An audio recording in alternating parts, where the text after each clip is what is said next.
ধীরগতি এবং সামগ্রিক বিষয় এবং ক্যাম্পাসের সামগ্রিক নিরাপত্তা তিনটি বিষয়ে আমরা আমাদের বক্তব্য শুরু করছি। অবিলম্বে ডাকসু নির্বাচন বাস্তবায়ন, ঢাকা বিশ্ববিদ্যালয় ক্যাম্পাসের চলমান নিরাপত্তা সংকট ও ঢাকা বিশ্ববিদ্যালয় শিক্ষার্থী সাম্য হত্যার বিচার কার্যকরের দাবিতে বাংলাদেশ ইসলামী ছাত্র শিবির ঢাকা বিশ্ববিদ্যালয় শাখার লিখিত বক্তব্য। প্রথমত, ডাকসু নির্বাচন। ঢাকা বিশ্ববিদ্যালয় কেন্দ্রীয় ছাত্র সংসদ তথা ডাকসু ঢাকা বিশ্ববিদ্যালয়ের গৌরবময় ইতিহাসের সাথে ওতপ্রোতভাবে জড়িত। ক্যাম্পাসের শিক্ষার্থীদের মৌলিক অধিকার, প্রয়োজন ও দাবি দাওয়া নিশ্চিত করতে, শিক্ষার্থীদের বৈধ প্রতিনিধিত্ব নিশ্চিত করতে মুখ্য মাধ্যম হিসেবে কাজ করে ডাকসু।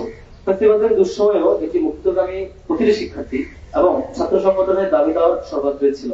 জুলাই পরবর্তী ঢাকা বিশ্ববিদ্যালয় ক্যাম্পাসে ছাত্র রাজনীতির পুরনো দাসত্বের ভয়াল সংস্কৃতি মুছে দিয়ে শিক্ষা ও শিক্ষার্থী বান্ধব রাজনীতির টেকসই সূচনা হতে পারত ঢাকা বিশ্ববিদ্যালয়ের কেন্দ্রীয় ছাত্র সংসদ নির্বাচন তথা ডাকসু নির্বাচনের মধ্য দিয়ে। এমনকি গণ অভ্যুত্থানের মুক্তির সনদ ঐতিহাসিক 9 দফার অন্যতম দাবি ছিল ছাত্র সংসদ নির্বাচন কার্যকর করা। হাসিনার পলায়ন ও পতনের পর শিক্ষার্থীদের মধ্যে বহুদিনের অরাধ্য ছাত্র সংসদ নির্বাচন কার্যকর দাবি আরো জোরালো হয়ে উঠেছিল। শিক্ষার্থীরা ডাকসুর মধ্য দিয়ে তাদের প্রতিনিধিত্ব নির্বাচনের অধিকার আদায়ের মাধ্যমে ছাত্র রাজনীতির গুণগত পরিবর্তন ও নতুন ধারার রাজনীতি চর্চার অভিপ্রায় বারংবার ব্যক্ত করেছিল। ফ্যাসিবাদ পরবর্তী দায়িত্ব গ্রহণকারী নতুন প্রশাসনের কাছে শিক্ষার্থীদের তাই প্রত্যাশা ছিল দায়িত্ব গ্রহণের পর নতুন প্রশাসন শিক্ষার্থীদের মৌলিক দাবি কাল বিলম্ব না করে বাস্তবায়ন করবে। ডাকসু নির্বাচনের লক্ষ্যে ছাত্র সংগঠনগুলোর সাথে মত বিনিময়কালে প্রায় সকল ছাত্র সংগঠন ডাকসুর প্রয়োজনীয়তার কথা স্বীকার করে প্রয়োজনীয় সংস্কার করে দ্রুত ডাকসু নির্বাচনের আয়োজনের পক্ষে তাদের মতামত ব্যক্ত করেছিল।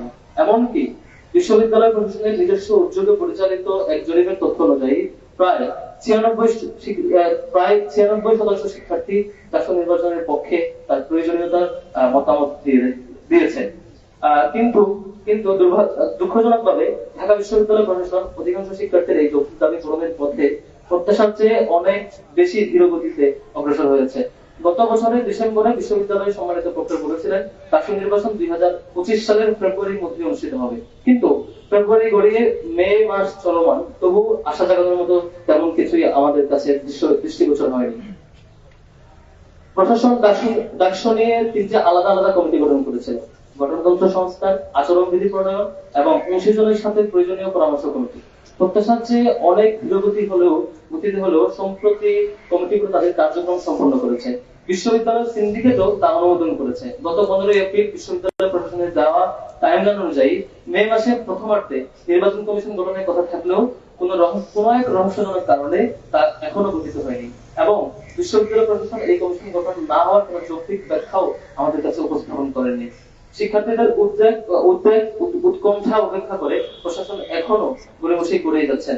প্রশাসনের এই রহস্যজনক অবহেলা এবং ধীরগতির কারণে শিক্ষার্থীদের মধ্যে তৈরি হয়েছে অনিশ্চয়তা ও শঙ্কা। সুতরাং অনতিবিলম্বে ডাকসু ঘোষণা করা না হলে শিক্ষার্থীদের প্রাণের দাবি ডাকসু আদায়ের লক্ষ্যে শিক্ষার্থীদের সাথে নিয়ে সম্মিলিতভাবে কঠোর কর্মসূচি ঘোষণা করবে বাংলাদেশ ইসলামী ছাত্র শিবির ঢাকা বিশ্ববিদ্যালয়ের শাখা। গত ফেসিবাদের সময়ে ছাত্রলীগের মতো শিক্ষার্থীদের জিম্মি করে তাদেরকে কোন গোষ্ঠী স্বার্থে ব্যবহার করা, তাদের পড়াশোনায় বিঘ্ন ঘটানোর মতো বিভিন্ন পায়তারা ঠেকাতে ডাকসুর কোনো বিকল্প নেই। শিক্ষার্থীদের নিরাপত্তা, মানসম্মত আবাসন ব্যবস্থা এবং খাবার এবং পানীয় থেকে শুরু করে প্রত্যেকটি বিষয়ে অধিকার নিশ্চিত করতে হলে ডাকসু কার্যকর ভূমিকা পালন করবে বলে আমরা বিশ্বাস করি। দ্বিতীয়ত, নিরাপদ ক্যাম্পাস। আমাদের ডাকসুর পাশাপাশি আমরা চাই নিরাপদ ক্যাম্পাস নির্মাণে বিশ্ববিদ্যালয় প্রশাসন দৃশ্যমান ও কার্যকর পদক্ষেপ গ্রহণ করবেন। প্রতি বছর তুমুল প্রতিযোগিতাপূর্ণ ভর্তি পরীক্ষায় উত্তীর্ণ হয়ে শিক্ষার্থীরা ভর্তি হন এই ঢাকা বিশ্ববিদ্যালয়ে। তাদের স্বপ্ন থাকে ক্যাম্পাসের নিরাপদ সুন্দর একটি পরিবেশে তারা পড়াশোনা করবে, গবেষণা করবেন। কিন্তু শিক্ষার্থীরা ক্যাম্পাসে এসেই বুঝতে পারেন তাদের এই কাঙ্ক্ষিত নিরাপত্তা এই ক্যাম্পাসে নেই। সম্প্রতি ক্যাম্পাসে সংঘটিত বিভিন্ন অপ্রীতিকর ঘটনা শিক্ষার্থীদেরকে আরো উদ্বিগ্ন করে তুলেছে। ফলে শিক্ষার্থীরা কার্যত ভয় ও শঙ্কার মধ্যে ক্যাম্পাসে দিনাতিপাত করছে, যেটি আমাদের মানসিক স্থিতিশীলতার জন্য ক্ষতিকর। শিক্ষার্থীদের আবাসিক হল, ক্যাম্পাস, ডিএসসি ও আশেপাশের এলাকা আজ শিক্ষার্থীরা পুরোপুরি নিরাপত্তার সাথে সময় পার করতে পারছে না। বিভিন্ন সময় আমরা দেখতে পাই আবাসিক হলের সামনে নারী শিক্ষার্থীরা, আমাদের বোনেরা ভোগ করে অপ্রকৃতিস্থ মানুষের দ্বারা হ্যারাসমেন্টের শিকার হচ্ছেন। ছুটির দিনগুলোতে ঢাকা বিশ্ববিদ্যালয় এলাকা পরিণত হয় একটি পার্কে, শহরের নানা প্রান্ত থেকে আসা মানুষের সমাগম ক্যাম্পাসের পরিবেশকে আরো বেশি অনিরাপদ করে তুলছে। এমন পরিস্থিতিতে ডাকসু কার্যকর না থাকার ফলে এই নিরাপত্তা সংকট আরো তীব্রতর হচ্ছে। শিক্ষার্থীদের নির্বাচিত প্রতিনিধিরা শিক্ষার্থীদের এই মানসিক অবস্থা আরো গভীরভাবে উপলব্ধি করতে পারতেন এবং পারবেন বলে বিশ্বাস করি। তাই শিক্ষার্থীদের নিরাপত্তা নিশ্চিত করতে ডাকসু নির্বাচনের আয়োজনের পাশাপাশি প্রশাসনের আরো সুনিশ্চিত কার্যকর পদক্ষেপ গ্রহণ করার জোর দাবি জানাচ্ছি। উল্লেখ্য যে বর্তমান প্রশাসন চলতি বছরের জানুয়ারি মাসে শিক্ষার্থীদের দীর্ঘদিনের দাবির প্রেক্ষিতে